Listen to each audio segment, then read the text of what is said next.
In the last video, we examined Jeranism's "Hey NASA, why isn't there a camera on the surface of the moon?" video. And mostly we just debunked Jeranism's bad arguments. Most of them were just, "Please notice me, somebody, I'm important." You know, like a 12-year-old. Not a 12-year-old, a 2-year-old. I'm a 12-year-old at heart. And from the programmatic, budgetary, scientific reasons, it's kind of a waste of money. You're putting one camera on the moon to look at Apollo hardware degrade.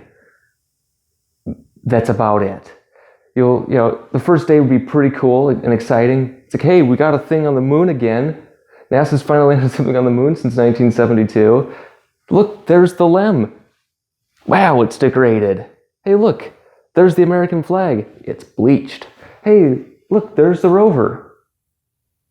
That's exciting. And then it'll be incredibly boring until like a micrometeorite hit something, or the aliens finally showed up.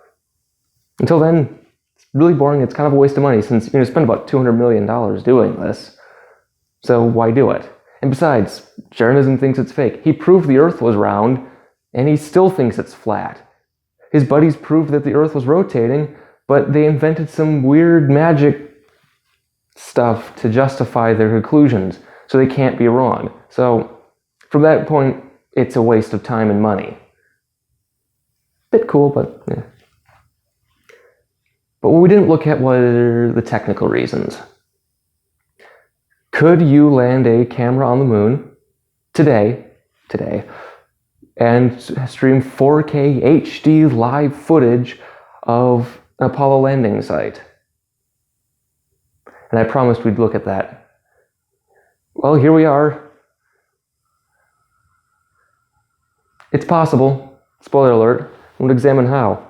Okay, me, let's do this.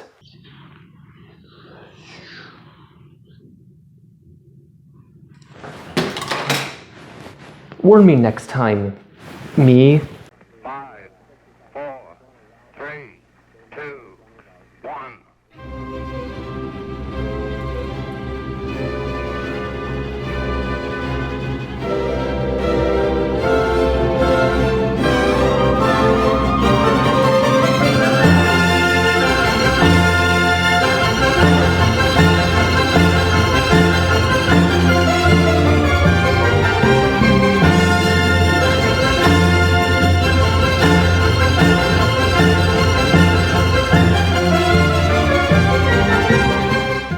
Morning, everyone. I'm the pressure-fed astronaut, here to take on space hoaxers, moon landing deniers, and to talk about aerospace engineering while doing so. Now, as I said in the introduction, we covered Jeranism's why isn't there a live stream from the surface of the moon, which can be summed up as a waste of money for people like him, because they won't believe it anyway. Now, at the end of that, I only discussed the non-technical reasons why we would be not doing this, NASA's got a big science budget, but spacecraft and science missions are really expensive, and they only have the budget to do so many. So whichever ones you propose, you better have good reason to do it. In the case of Jethro, that's what I named the lander, wouldn't work. It's a camera on the moon. There's no real scientific value to it. But assuming we did, by we, of course, I mean some psycho got it through. Some psycho in Congress finally got it through, or one of the Silicon Valley tech psychos got into it and said, "Hey, we're going to do this." Is it technically possible?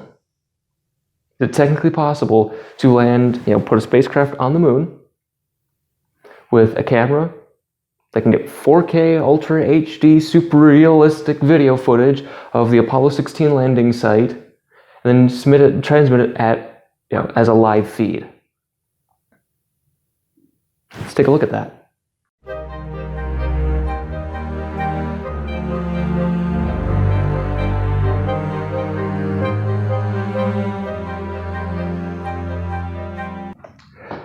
All right, so we're going to break this down into a few components.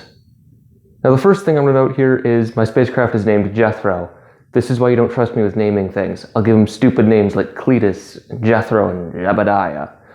Now, the first thing we have to look at for any good systems design is how to get away from it. Wait, no, that's not it. No, it's to look at requirements. Your system has requirements based on what your customer demands, and then because of what your customer demands, there are some other kind of derived requirements. Now for this one, these are really, really loose requirements, because Jeranism, surprise, surprise, isn't an engineer, nor does he work in procurement, I don't think. But just kind of give you a rundown of kind of, so your system has requirements, right? If I want, a cell phone, which, like there, it's got to do a few things. And I want mine to have, this camera, this touchscreen, this, computer, this battery, these components. Those are my requirements. The engineers then take those requirements and then distill them into, okay, what can we actually do? How do we put these things together? And because of such things as like derived requirements would be like, okay, so we can't use a nuclear reactor, it's got to have a battery, it's got to fit this size, it's got to meet FCC requirements. There's a lot of regulations to work around to deliver a product. So maybe the phone I want isn't exactly what I wanted, but it's close enough. So for Jethro, we'll look at some good requirements here. Good requirements, because I can speak the bestest. I'm the most smartest. So Jeranism's requirements are very, very, very simple. I have a notebook because I have 25 pages of notes on how to design this thing. So first one here is transmit 4K live footage. That's the whole purpose of the mission. He wants to land near Apollo 16. That's an easy requirement. Costs less than $125 million. I don't know how to estimate costs. We'll put that right there. I'm not an accountant. I'm a normal human, decent human being, so I can't estimate costs. And then survive indefinitely, aka make it out of unobtainium. Now, I wrote, because I have horrible handwriting, at least a year. So it's got to survive on the surface for a year, which is achievable. The Chinese U-2 lander rover thing is still operating. It's been up there for over a year. So there is some precedence to this.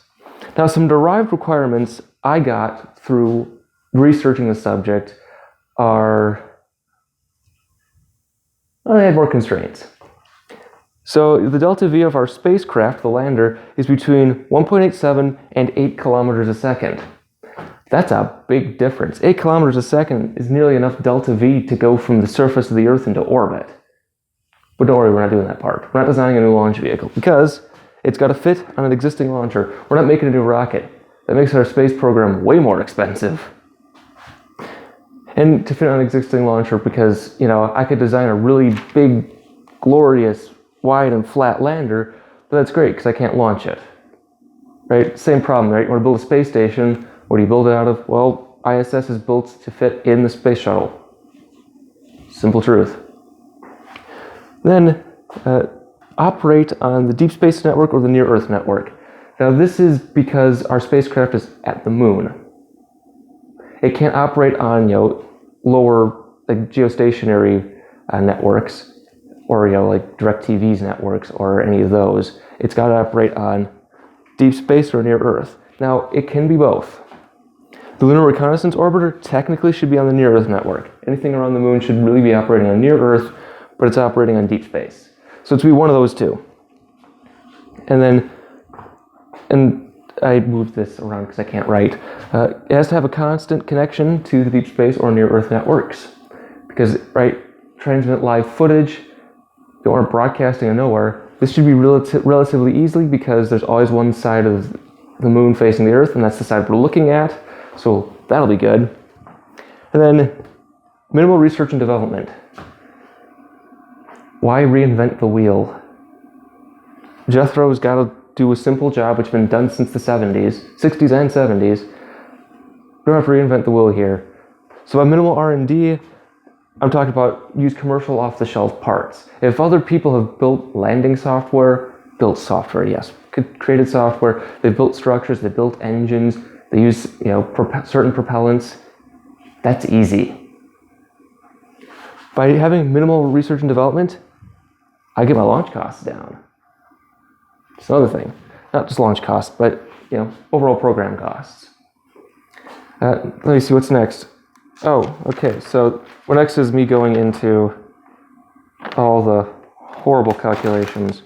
So next we'll look at mission configurations, aka our delta V. Okay, I lied. It's actually, I forgot two things to include because I have multiple pages here. I can't turn pages that easily. So there's two other things we've got to look at first. Just kind of what's a reasonable mass for Jethro. And then before we get into mission configurations, my head itches, we'll have to look at propellants because that'll help with our design. Now, I looked at plenty of lunar landers, mostly Soviet, some American, and then the two Chinese landers to kind of give an idea of how much Jethro should weigh. And a good mass estimate's about a metric ton. And then based on wet mass versus dry mass, a good dry mass would be a third of that. Okay? This is from looking at the Surveyor, Luna, Lunicod, and then the Chang'e. I don't speak Chinese. The Chinese landers. I may have looked at Vikram and Bereshit, but those crashed, so they don't count. So, of course, the big thing, what's going to propel Jethro? It's in any of its mission configurations. I made a list of some propellants. Now, the first one I listed was white fuming nitric acid and furfuryl alcohol. It's a great hypergolic combination. You can make it at home. You can make woofing at home. I can't tell you how, because I don't remember how. And furfuryl alcohol you can buy from General Mills. Turns out you get it from making cereal. It's sort of used. It ended up on like the old Aerobee rocket. It's an old combination, kind of toxic, but it's storable, it's dense, gets some decent performance. Then we have liquid oxygen and methane. That's being developed by SpaceX, Blue Origin, and a few others for their boosters. And I think some landers want to use LOX methane. And I think I made a note here. Oh, yes, and then the Morpheus lander, which I think blew up, wearing on LOX methane. It was a test lunar lander.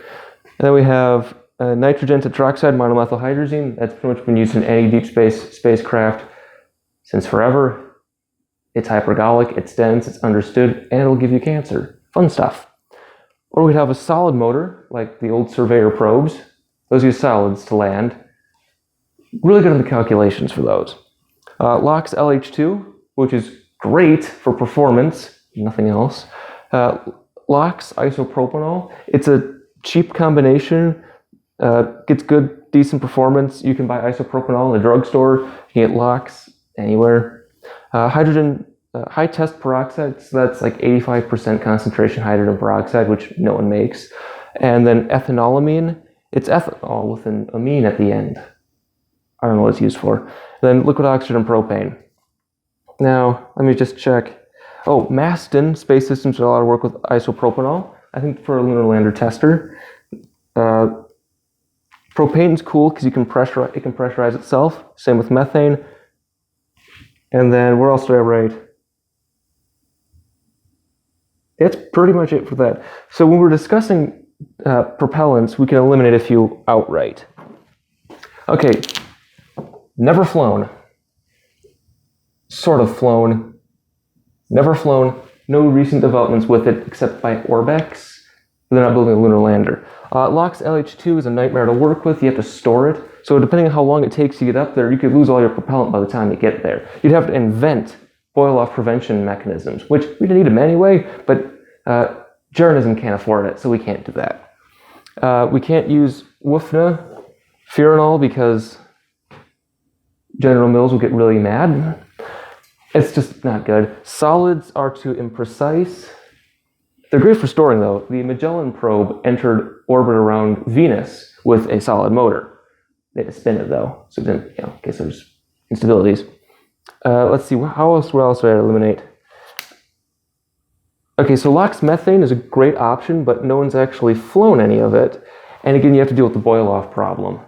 Liquid oxygen and methane have to be stored at really cold temperatures, and we probably can't afford to do that. Same with LOX isopropanol. Hey, look, that one that's been used since forever. We're using nitrogen tetroxide and monomethylhydrazine. And so the performance we'll get out of that's about 310 seconds of specific impulse. The thrust we need, now I did this, again, we're landing on the moon, so we need a little more than lunar gravity in terms of thrust, so you slow down and land. I couldn't get exact numbers. I tried to find Apollo program data, but I'm lazy and I couldn't find it. So we need a good thrust of about 1.635 kilonewtons of thrust for landing. Now, these calculations did include like loss of propellant from injection burns and any of that, but this is a very simple systems level study. We're kind of going easy here.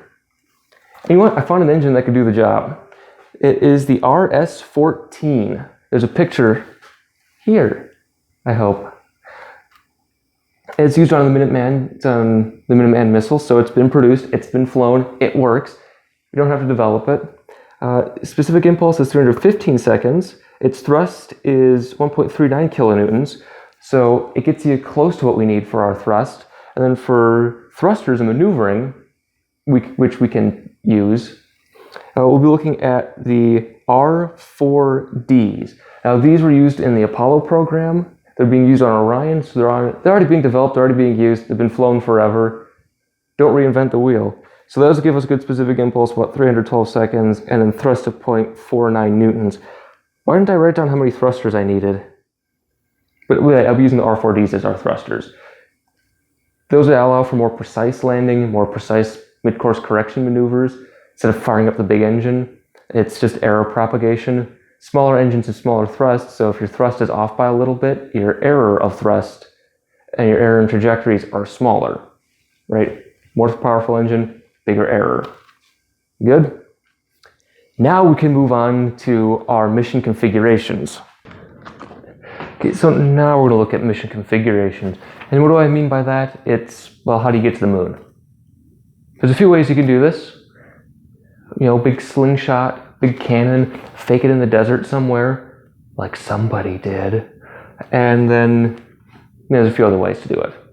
So the first one I looked at was direct launch. What is that? Well, it's easy. You buy a rocket, you put Jethro on it, and you launch it straight to the moon. Right? So Jethro spend 3 days going to the moon, do an orbital insertion burn, and then land itself. Take about a week to do so, depending on mission configurations and all that. It's a very simple maneuver, right? So your launch vehicle will do the direct injection. They'll do the translunar injection burn. The only maneuvers Jethro has to do is orbital insertion and landing. So that gives a total delta V of about 2.57 kilometers a second, mass ratio of 2.3. So you have about a little over half a ton of propellant and a little less than half a ton for dry mass. And by that, of course, dry mass is your batteries, your tanks, your engines, everything that's not fuel and oxidizer. This configuration has a number of good benefits. The big one here is you have plenty of dry mass to play with. It's great for your insulation, spare propellant, batteries, plenty of other components. There's a lot of room for growth, a lot of room for heavier, less robust, more robust parts. Downside is you pretty much have to buy the launch vehicle. That's the big problem here is you are spending all your money on the launch system. You buy the rocket, it launches but it launches when you want it to. No secondary payloads, your insurance company will go through it. This system's kind of standard. We'll look at a few others now. Our next configuration has been done already. This was done by the Beresheet lander.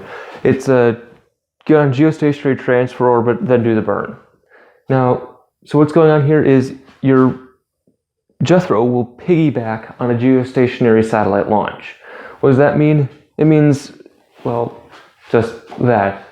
So you'll have a geostationary satellite like DirecTV or navigation satellite or something like that. It'll be hiding out in the bunk, lower bunk on the vehicle. It'll burn. So what happens in most launches is it'll be put in geostationary transfer orbit, an orbit for your satellite to get up to geostationary orbit. Right. The booster will do all of that. The satellites themselves will burn into orbit. So that's where we'll take advantage. That's what we'll take advantage of here. Because on that launch, you're almost like 90% of the way to translunar injection in terms of energy. So what happens is your space Jethro will wait in this big looping, like 12-hour orbit. It'll loop around until it comes to the right time to line with the moon for translunar injection. So then it'll do a burn at perigee, so it's closest to the Earth. extend it to orbit just a little bit to hit the moon, and then follow a normal lunar trajectory, burn into orbit, and land. Now, the delta V requirements for this are about an extra kilometer a second, so it's 3.43 kilometers a second. Mass ratio is 3.04. You have over half a ton, so it's about 2/3 of a ton of propellant and 1/3 of a ton of dry mass. This configuration is probably the cheapest for launch costs, because if you're riding a secondary payload, you have greater insurance benefits. Sure, it means that if the geostationary satellite doesn't detach or something goes wrong, your mission is screwed too. But it's cheaper because you're just piggybacking. They'll probably need a payload on the rocket anyway. They'll be happy to have you. The other one here is timing. Your vehicle will be in orbit, and you can wait for the right moment for translunar injection. If the launch vehicle fails on direct launch, you're not going to the moon. If you get in the wrong orbit with this, you can tweak it. You have a lot of propellant to work with here. There's plenty of room for error. Except in building, of course. It has to be lighter. A lot lighter. You're losing about 100 kilograms of payload there just to land it. Benefits, costs. This is a very good configuration though. It's been done, it can be done. So the third configuration I thought of, there are many more, is an electric transfer. The big problem with launching something to the moon is you need a vehicle that can carry about, if we can launch 1 ton to the moon, it has to launch 10 tons to low Earth orbit. That puts you in the class of expensive launchers. So why not use a 1-ton launcher like Rockhot, or probably one of the smaller Atlas V's, or a smaller launcher, which is cheaper, to put your spacecraft into low Earth orbit, and then fire up some ion thrusters, which are really efficient, and burn your way on out to the moon. So instead of doing direct chemical injection, where it's you fire your engine and there you go, instead you burn your engines for a long time and slowly spiral outward, as done in electric transfer. Now this has a few key benefits. The big one here is you have a cheaper launcher. You get stuck in low Earth orbit, it's a lot easier to work with. You end up with the highest dry mass. You end up with the second highest dry mass for your spacecraft. We'll put a big asterisk there though. In an efficient propulsion system, your chemical propellant is the absolute lowest in all of these. In terms of propellant though, you're still in the middle. That's about it for benefits. Electric allows you to tweak your orbit a little bit too. More tweaking. That's where it ends. Here are some problems. The first one, this spiral, it's going to take months. That's months of hanging out in the Van Allen belts, where your spacecraft is now being ruined by radiation. That's a problem. You're also you're also more likely to be hit by something, because guess what? You're chilling in every orbit there's debris now. You're just partying on out. That's a problem. The transfer times, and then, sure, you have a high dry mass, but a lot of that dry mass is going to be for your electric thrusters now, because they need power. They need batteries and they need power. And you'll need some insulation and other things like that. You have to make your spacecraft now more suited to space than sitting on the surface of the moon.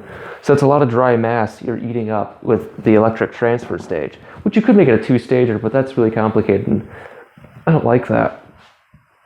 So in terms of everything, this is the least likely to ever work. Not something I'd recommend. And I'm going to say this if you watched my senior design presentation, Rascal, down at Cocoa Beach, I proposed a propellant transfer and resupply system that did this, except the landing part, of course. So don't judge me too much. So the real option I went with for Jethro in terms of cost savings is the second one, geostationary transfer orbit. Sure, it's the most demanding for your propellant, but as a secondary payload, there's cost savings, and that's probably where you'd end up on a commercial launch anyway. Again, Beresheet's a good example. It's also means you can have the benefits of a bigger launcher without having to pay for the whole thing.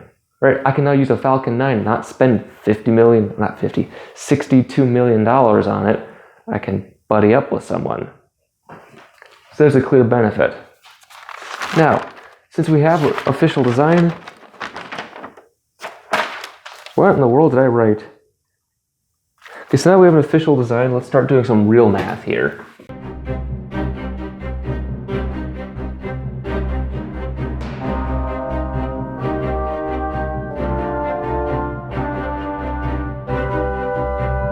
So now that we're taking a look at more in-depth systems, we're going to start with our propulsion system with the RS-14 engine. Now the RS-14 engine has an oxidizer to fuel mixture ratio of 1.65. So with our 671 kilograms of propellant, that leaves 254 kilograms of monomethylhydrazine and 418 kilograms of nitrogen tetroxide. Their volumes, interestingly enough, because of the mixture ratio and the propellant densities, their tanks end up being about the same size of 0.2886 cubic meters. This is including, I think, 10%, 10% extra volume for ullage. That's so you can put like helium to pressurize the tanks in. There's a few ways you can make Jethro's tanks. The first one is stacked. So we'll have two tanks, NTO, MMH, not MMA, MMH, our engine, thruster block, probably put some thrusters up here. Those look like ears, but no, they're thrusters. They can't hear anything. In space, no one can hear you scream. Or play the banjo, in my case. Now here's a problem with this configuration. If you've noticed, it's kind of top heavy. When you land it, it might tip over. Your center of gravity is going to be somewhere like here. That's an issue. Where are you going to put your landing legs, structurally and otherwise? Right? You put your landing legs here. Well, how are you going to store them? How are you going to stack this in the launch vehicle also? So instead, what I did was a quad configuration. So instead of having one NTO tank, there are two. Same with MMH. So instead, Jethro looks more like this. Oh no, this is going to look very phallic. So the engine down here. Sport stroke. Oh god, that looks horrible. Engine parts, landing legs. Oh, I gotta tell you, my art degree is paying off. Look at that beautiful thing. So we'll put our equipment probably up here. This allows for a really small vehicle. Now the tanks themselves. Oh, okay, so I'm reading my notes here. So let me see, so the tank volume is about 1.159 cubic meters, which means tank radius of 0.336 meters. Again, I'm rounding up on all of these. Gives me extra room for ullage and other things, heaters, because you gotta keep this from freezing on the way to the moon. Which gives the max width of the vehicle. So we have the quad configuration. Oh, to beautiful scale. Actually, the lander legs are going to be here. Easier to store and stack, I guess. I don't know yet. So the maximum width of the vehicle is 1.9 meters. Now that seems like a lot since I'm like 1.77 meters tall. So it's, like this. This can fit in pretty much every launch vehicle that we'd need. Any 1-ton launcher can fit this. We're good on that part. Falcon 9 has, I guess, the smallest payload fairing for its weight class at about like 4.6 meters in diameter. So this will fit in snugly. We're good. Okay, so the diameter of 1.9 meters. That's good. It can fit on any launch vehicle. So now you're wondering, okay, how do I estimate the structural mass? Because, I have a dry mass of like 320 something kilograms. What's that dry mass going to be? So we're going to do two things. We have to remember two things about this. First, I have to be able to estimate the stage mass itself. I call the lander the stage. I treat it like a launch vehicle stage. It's going to be a heavy boy. So I looked at some old big dumb booster studies, and concluded that the tanks, structures, engine would all weigh about 12% of the mass of the propellant. So if it's 100 kilograms of propellant, it's 12 kilograms of stage. This isn't exactly a linear trend, but for the most part, we're going to work with that. The other thing to remember here is I'm going to have propellant residuals in the tanks. After I fire their engines, there's still going to be some on the bottom, leftovers. Some still, in the plumbing, just hanging out, chilling, got too scared to burn, and it's hanging out. Now, I estimate that as about 3%. So of all the propellant used, of all 671 kilograms used in the vehicle, 3% of that's not going to burn. It's going to be stuck there. And we're assuming the whole thing is going to burn. It doesn't leave much for delta V margins also. But again, this isn't detailed design here. So of that 671 kilograms, only 652 kilograms of propellant is actually useful, leaving that 3% left. Now, with the 671 kilograms of propellant for overall design, our stage is going to weigh 80.64 kilograms, which that's a good hefty weight. That's like 160 something pounds. It weighs more than me. I lost a lot of weight. Okay, so that leaves 139.09 kilograms of spare dry mass for this, which is cool. So now we're looking at communications. This is the big one here. This is the part that I thought it would fail at. And I was wrong.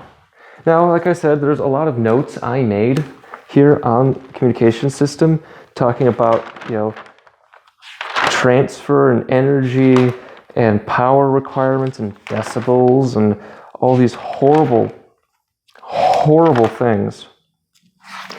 And in the end, I couldn't get an answer. I cheated. But here's something to take note of. Where is this note? Not the propulsion system, electrical system. For a 4K live stream, your data rate needs to be about 50 megabytes per second. Or megabits per second. Bytes or bits. It's this one. So for this, you need 50. Now, since Jeranism wants footage of the lander and the Earth, you can see by my pointing, we have two cameras, which means we need two channels, so it's 100 megabytes per second of transmission. And then we're going to need another channel, so a third channel, not as high a data rate of just spacecraft systems monitoring, because you're going to need that. We're going to write down the equation for signal to noise ratio. So to get this many channels, pretty much it's your bandwidth. Look, I'm not an electrical engineer, and I have so many notes on like gain, power output, receiver design, frequencies. Oh, hey, look at that. So, and once I gave up, because again, I have just notes upon notes of how to design this, I cheated. I looked at the Lunar Reconnaissance Orbiter, which is currently orbiting the moon, and guess what? Sending back pictures of the surface, not real time, but pretty quickly. I'm not that much of a hillbilly redneck yet. Now, the other thing to remember here is, so for transmission, 50 megabytes per second is a lot. TV is at like 35 megabytes per second, or megabits, Mbps. And those are in low Earth orbit, so they need less power, but there's a lot of channels. So they have a really wide bandwidth to have all these different channels. Again, consult your local electrical engineer or the internet on this subject, because I didn't really write anything specific about, hey, there it is, of our communication system, except to say that the Lunar Reconnaissance Orbiter transmits at about 100 megabytes per second. It connects to the Deep Space Network. Its frequency, which I didn't write down, I don't think, is, here's that. I don't think I wrote down its frequency. I'll just put it up here, Paul. It's like 1700, it's on the S band, which you can just buy time on. It's also part of the cost here is you have to get transmission rights. You have to register this with the International Telecommunications Union. Any satellite going up has to do that. And the FCC is a part of that, but you have to go straight to the ITU if you're building satellites because they'll be flying over not just America. Even though this will be direct, no, it'll still be over everywhere. Okay, so this isn't as long as I anticipated because I thought I'd be going in more detail with the calculations and math involved, but I'm really lazy and I just kind of winging it. But again, so the communication system does work. We'll just use a copy of the Lunar Reconnaissance Orbiter, modified a bit, so it can do the so it can work on this. I don't have anything drawn. Work on the surface and kind of point just a little bit at the deep space network. The power requirements, not the power requirements, kind of the power requirements are the same for the transmitter. We'll be upgrading it just a little bit to have more than 100 megabytes per second of data transmission, but not much more. So that is possible.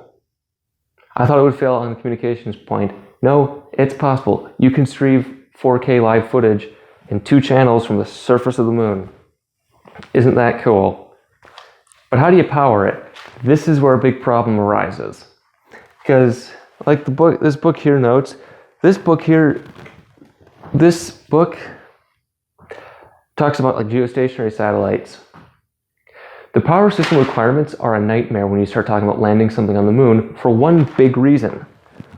For the case of something like a geostationary satellite, it might spend an hour or 2 in darkness. Which, yeah, that's a problem. But for the batteries though, that's not much. The moon is different. You'll spend 14 days in Earth days in daylight, 14 days not in daylight. The surface temperatures range from about 300 Kelvin down to like negative 250 Kelvin on the surface. That's an issue. That's for the thermal system, but just to give you an idea of what we're dealing with here. Also, it's darkness, which means you don't have solar rays to help you, which means you need batteries. And this is where it gets creepy. Not creepy, hard. Okay, so again, I wanted to explain this more in more depth, but I'm just going to kind of zoom on through it to show you my calculations. Okay, so the first thing we're to make here are power requirements. What does Jethro need to work? And I estimated that to be about 350 watts. That's the bus power. That's how much it needs. Lunar Reconnaissance Orbiter is about 1.8 kilowatts, but that's because it's got science equipment on it. We have cameras and some vehicle health monitoring and then the communication system pointing. That's about it. It's a really simple vehicle. Now, but we're going to run this for 800 cycles. This is important for when you do battery calculations because if you want to, how much of the battery are you going to drain? That's pretty much what we're looking at here. And for what I've been designing, since for this to work usefully, we'll drain it to about 75% of full battery capacity, which can translates to 800 cycles of floating and draining of the batteries, since these are rechargeable. Now, what does this mean? Well, 800 cycles based on a cycle of charging is once every 2 weeks. This can last about 33 years. So not indefinitely, but more than a year. Assuming nothing else goes wrong and I'm doing this right. Okay, so our DOD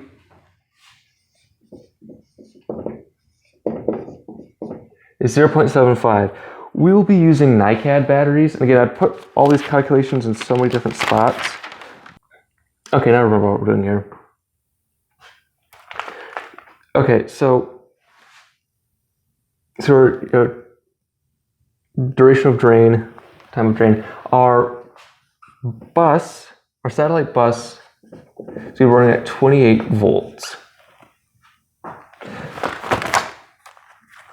So combine that with the 0.75, the capabilities of our NiCad batteries. We have to count how many batteries we're going to use, how many cells we need to make.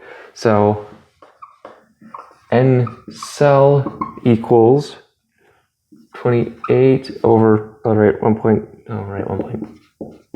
So our V average So the average voltage on the systems will be about 1.25 because it's not doing much. It's a camera and a transmitter. It's not doing much.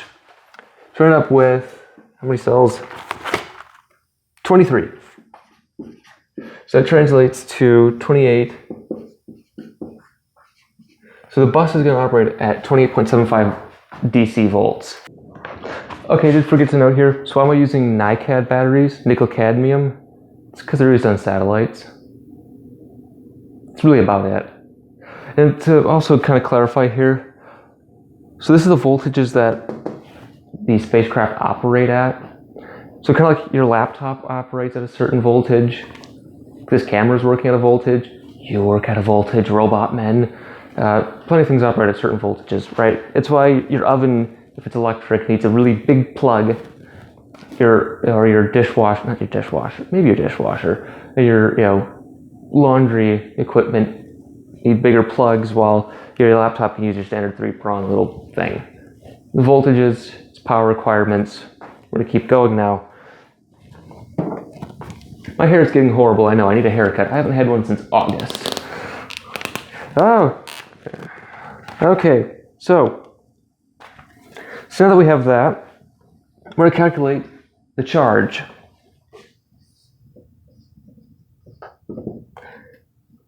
So that's going to be our power level, time of discharge. So how long is our battery going to be operating for?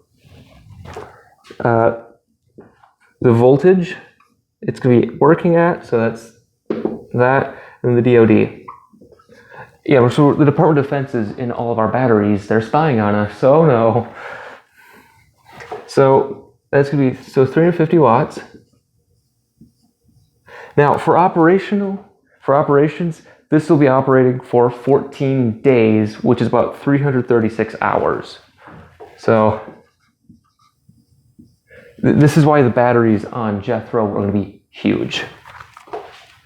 So voltage is going to be 28.75. Then of course our discharge is going to be 0.75 to get our 30-year lifetime out of those batteries, which translates to, oh gosh, 54 amp hours. That's a unit of electricity, I think. So now we have to calculate the energy of our battery with the most horrible looking E I've ever made, EBAT. So that's the charge times the voltage, which ends up being a really big number, 156,802.5 watt hours. So that's the energy of our battery, or total batteries at least. With this, we can calculate the mass of our battery system, which is fun. Where's my eraser? There we go. I need a spare room. I have this much to work with. So we have our 350 watts, which is a good assessment because we're assuming that our communication system's going to be about a third as efficient as it can be, and it's going to need maybe 100 watts to transmit. The extra 50 watts is for spares, power. We'll discuss the thermal system. So the mass of our battery, MBAT, is the EBAT, which we just calculated, over the energy density of our battery. Now, we're using NiCads because also they can charge, as I forgot to mention that. They're used on satellites because they can recharge really easily. So with these, so it's 156,802.5 watt hours over 25 watt hours a kilogram, which translates to 209 kilograms of battery. So a third of our dry mass is going to be batteries, because it's got to last 14 days. That's the problem, is it has to operate for 14 days on the dark side. Now, one thing I want to make a note of here is we could probably lower the power requirements for during the nighttime, because the nighttime can be incredibly boring. You're not going to see the Apollo, so we can cut off a camera, and then all you'll really be seeing is the Earth, which isn't going to be much because we can get that from geostationary satellites. So we can get in less definition, which can lower our transmission rates, make it less power required, because we're going to spend a lot of power keeping it warm. Make sure our electronics don't freeze and our batteries don't, fail. But that's side detail. Now, of course, we don't have hamsters on wheels powering our spacecraft. We need solar arrays. So we'll make a few assumptions first, because I don't remember all of these. So the efficiency is going to be about 11.5%, so 0.115. The end-of-life performance, because solar cells will degrade over time. It's a fact. Everything degrades over time. I mean, look at me. Look at me in my physical prime, and look at me 20 years from now when I'm, dying of old age. Right, the degrade. So the end-of-life performance is going to be 70% of beginning of life, which this is a reasonable number. The International Space Station operates with this. What was that horrible vibrating noise? I'm assuming power tools because my neighbors are serial killers. Now, this is the flux of light from the sun, so sunlight. I'm getting it right now. It's going to be, where did I write it down? 1350 watts a meter squared. So that's the power we're getting from the sun. Our packing factor for the solar arrays, because you gotta glue them on, the duct tape, someone might sneeze on them, that sort of thing. Our packing factor is 0.95. I don't remember what this is for. Don't get mad at me. Our load, of course,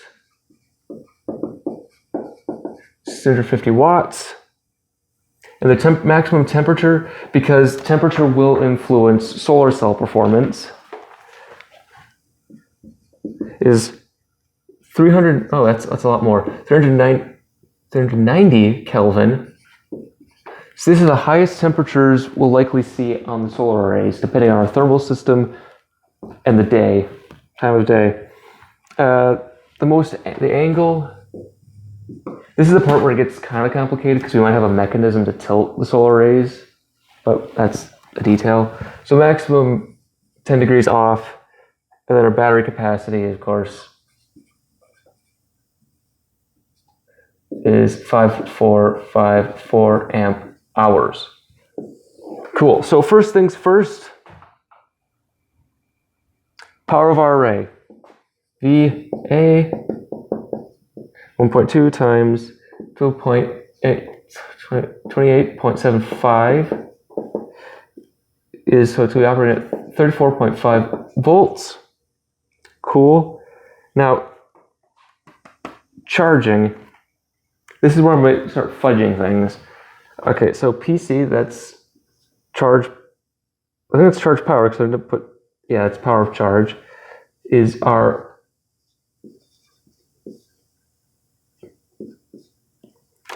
So this is going to be our voltage. And this is the time to charge. Now, if you read Space Vehicle Design 2nd edition, it talks about batteries charging in 15 hours. If you work out the math for 15 hours of charge, your power is going to be about 15 kilowatts, which is completely unreasonable for what we need to do. So I lowered the rate of charge to 120 hours. So it'd take 5 days to charge the batteries instead of 15 hours. So we're end up with 34.5 times 5454 over 120, which gives us a nice number, 15681.8 watts. So then our power at end of life is 1918.1 watts. Okay, so now I want to take a look at the power requirements. I'll just get to it. So this is the efficiency with temperature. So it's going to be 1 minus 0.0005 Kelvin. So as the temperature goes up, so efficiency of 1 is 100% efficient, which is not possible. And then it's going to lose 0.005 efficiencies per Kelvin of temperature. So at 390 minus 301, which is surface temperature, and with 0.555, your radiation's going to crap this thing out, so it's going to be 0.7. And then for the angle of 10 degrees, you end up with 0.984. So now, power at beginning of life, 5018 watts. Yep, so the beginning of life power, so I lied when I said the beginning of life would be 70%. It's actually all these multiplied together, which is more like 30%. So your beginning of life power is about 5 kilowatts. Because it's got to charge the batteries, it's got to account for radiation, the temperature, the angle of the sun, right? Because it's, when you're facing directly at the sun, of course, it's going to be perfect. But when you're a bit tilted, you're not going to get all of it. So you end up with your beginning of life power as 5 kilowatts. So now we're going to calculate the area of our solar array to see if it fits, which I hope it does. That would be depressing if it didn't. So your area, wow, that's the worst A I've ever written. 5018 over our efficiency, 0.115, over our I, the 1350. 33 square meters.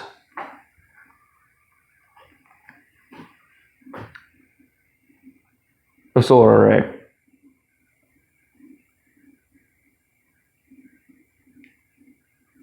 That's a lot of solar array. Now, the lander itself is 1.9 by 1.9 meters. If we make a square, just a square solar array, just plop it on top, it's going to be 5.75 by 5.75. So what we'll do is, let's have one unfold, which will help in the end, actually. So instead it'll be like petals. So I have one in the middle, and then they'll unfold to like this. Or you'll have kind of like the Mars, I think Phoenix lander. You'll have round ones that come out and unfold to the side. This will help. These aren't to scale. These will help because they can adjust. They have little motors to control, so they can still follow the sun and get maximum lifetime out of these. It's a bit of a structural issue, bit of a packing issue, but it can be done. But how much do they weigh? Now, the metric I found, not really listed in the book, but I just looked this up. So your density, sort of, is 2.06 kilograms a meter squared for your solar arrays, which means our solar arrays are 67.98 kilograms. So now combine that with the battery mass of 400 pounds, you end up with a spare mass. I wrote it down. It's about 90 something. 139 minus 70. Why did I put 71?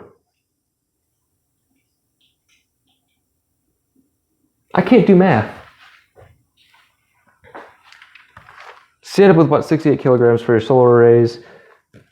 Works out nicely. We'll look at the thermal system next. So, as you can see, I've drawn the thermal system. I'll put it this way.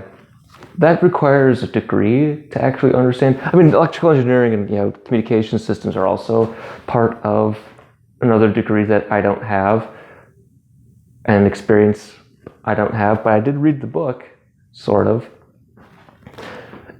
But I could tell you this. With simple mylar insulation like you see on most satellites, maybe a bit more on the just solar arrays, on the tankage kind of around here, you'll be fine. The real problem is keeping the interiors warm during the night, which that's possible. You just put little heaters in.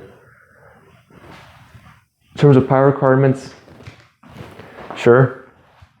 Book doesn't go into detail on the power systems required for a thermal system to maintain temperatures, but we could assume that it's quite similar to operating 1 or 2 cameras and transmitting. So if we just power it down during the nighttime, like most rovers and other lunar landers have done, we'll be fine.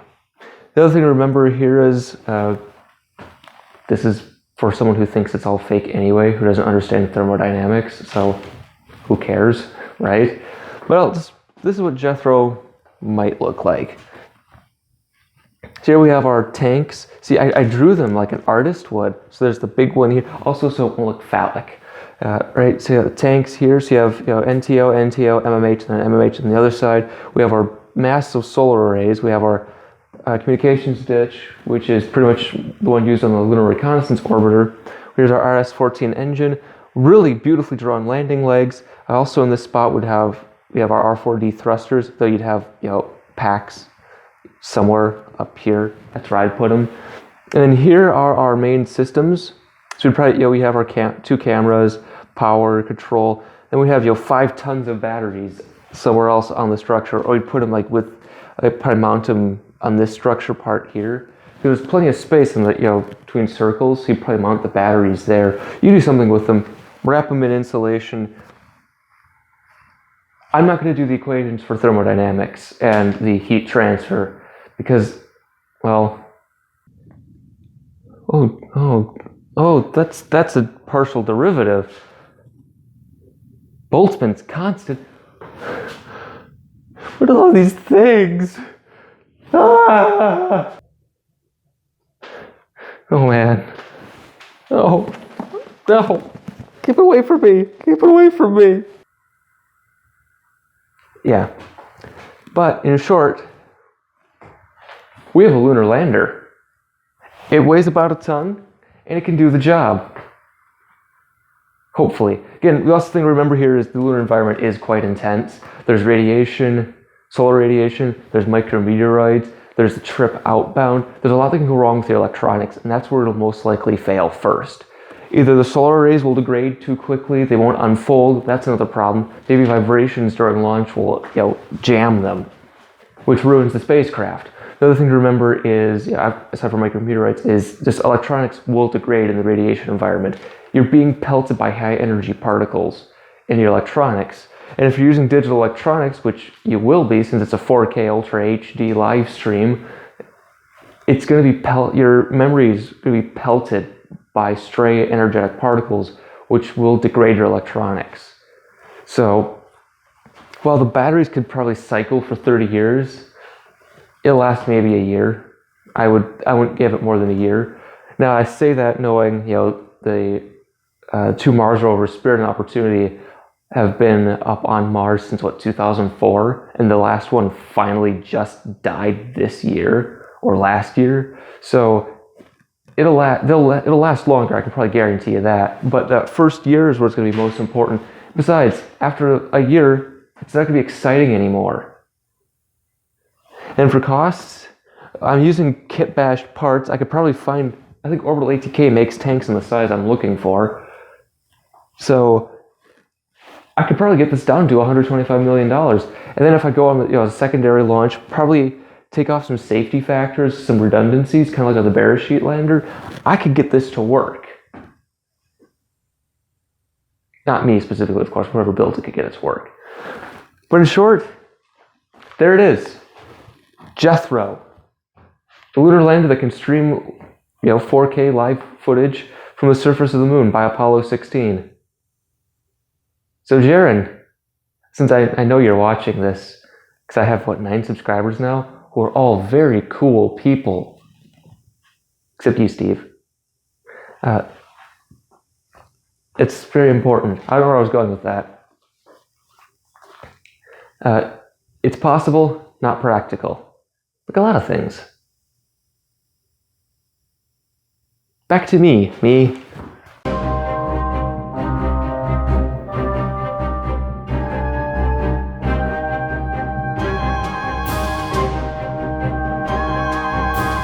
So in conclusion, which is a lot faster than I thought it would be. I thought I'd do a lot more detailed explanations of things, but then I realized the people watching probably aren't going to do their own research. And if they did, it's kind of easy to find into. Just go to the Wikipedia pages. Right, explaining like S-band, X-band, K-band, C-band is fun, but I don't want to do that. Maybe I'll talk about it in the future, because I think Jeranism made a video on asking why satellites were so expensive, and I could go dive into that deeper. But for right now, just suffice it to say, it works. And, subscribe, like, and share, and download and sell on the internet for drug money.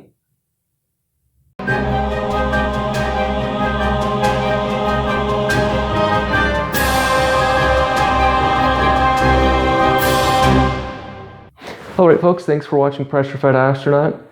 See you in the next video. If you have questions, comments, concerns, love letters, bizarre poetry, random thoughts that you've had in the shower that you want to share, put in the comments. I'm willing to answer some of those. And last time I asked you an important question. What's wrong with this Saturn V? Now, it's right here. It's the second stage. The engines are in the wrong spot. In reality, the engines should be right around here, because this is the inner stage. We've all seen the footage from Apollo 4, right? The inner stage coming off, this Saturn V first stage falling down, and the engines lighting up to go. So this isn't accurate. It's proof that we didn't land on the moon, because this little piece of plastic is proof. I guess I'm wrong. What am I doing with my life? So for this week, I keep saying this week, like I have a weekly upload schedule. It's been what, like 2 months since my last video? So for next time, take a look at this picture. What is this? Also, you can always put that in the comments too. Answer what this is. And if you say a picture, I'm going to hurt you through, the internet. Not really, of course, because threatening people's wrong. Bye.